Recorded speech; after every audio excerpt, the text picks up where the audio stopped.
Hello, my name is Jonathan. Yeah. I'm Charlie. I'm a trans man. I've been out now for 6 years. Hi, I'm Kevin. Hi, my name is Noel. Hello, my name is Rashni. So, hi everyone. My name is Elisa Rivas and I work here at the LGBT Resource Center as an intern. Hi, my name is Gabriel, and I am a trans man. I was born female and I transitioned to male. Yes. Cool. So, what was the question again, just as a reminder? How does being a member of the LGBT community affect you and how you act in today's society? Again. Okay. Cool. So, I think it's a difficult question to answer because it affects like everything, and it's not just like in like one specific area of my life. I would have said, I could say it has been sometimes challenging, many times challenging. Like, it really permeates into like how I engage and interact and think and be and exist. The things that make it hard for people to come out, but for me, my family was very religious, so it was all about that. Oppresses me in like very like in homophobic ways, but also racist ways. But like mostly in public, like if I do something that might be considered non-masculine, I feel like I might be judged for doing that. I feel like a lot of the reason it's hard for people to show affection to people who are perceived to be of the same sex is because there's this constant fear of scrutiny. There's still segregation and things like that occurring. And so it's difficult because like I've always been like really respectful to like the role model for my siblings, and now with my queer identity, like it's something that stands in contrast to my parents' like perception of me or desire for what they want me to be. It's really difficult for me to just take apart my identity, just separating it from all of the aspects, such as just the queer part. Or like even just thinking about like how can I still respect my parents but also like keep in touch and respect myself. Because whenever I walk to a place, I just don't walk as like a queer person. It was very, shameful, and it was considered a sin. And when they found out, I was like sent to like conversion camps and things like that. So basically, I was saying that for me, being gay is having to overcome basically the society's oppression, but it makes you stronger. Probably something that hinders people with like different like cultural values or experiences with their families. Especially, I know that in some cultures it's very shameful. This was like the very first thing that like I guess I did that was against my parents' wishes. I think that also in the society that we live in, the LGBT community is not visible. I feel that there's still a lot of people who don't understand. And society makes me feel really, I don't know, I feel like not even just like as a person, I can't express myself in like a way that I wouldn't be judged.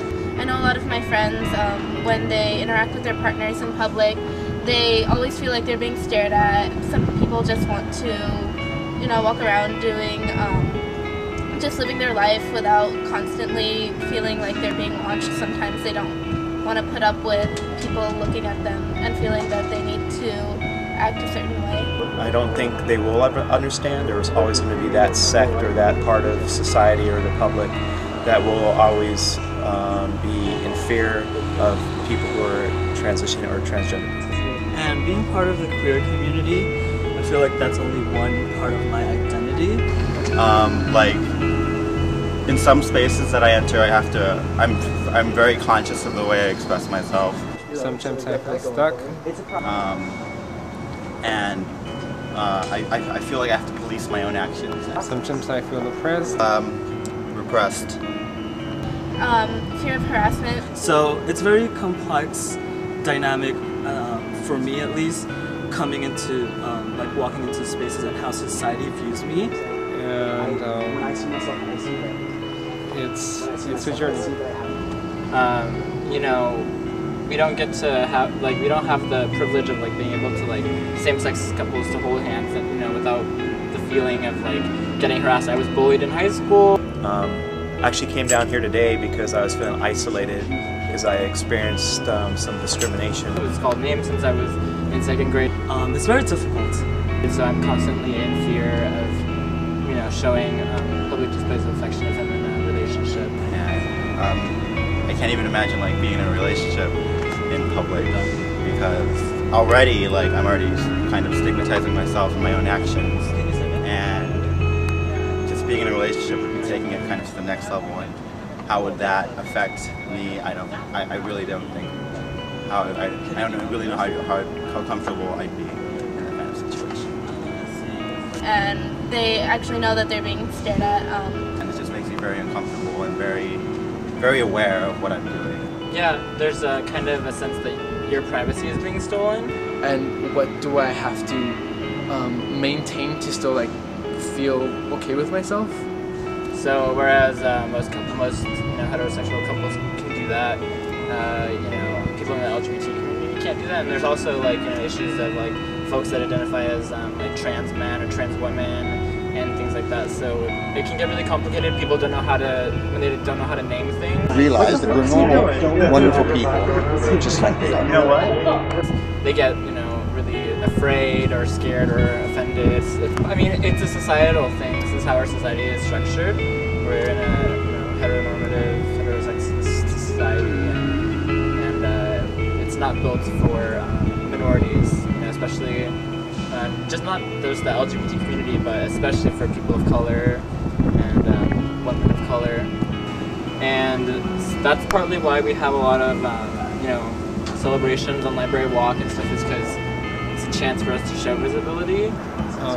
The more confident I feel about myself, I think the less other people's opinions count. And I feel like with me coming out, I've been a lot more accepting of myself, and with that, people have become a lot more accepting of me as well. Sometimes I felt surviving. Survival. Comforting. Community.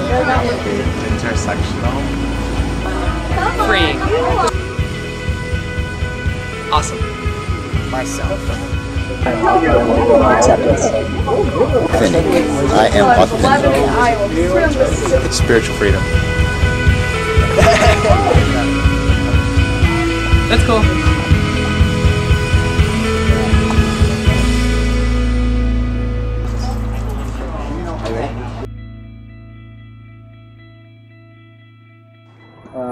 I feel warm and secure to know that there's other people that are going through the same thing that I'm going through. So it's just a warm community to come to and know that I'm not alone. And I think that's the most important thing for me.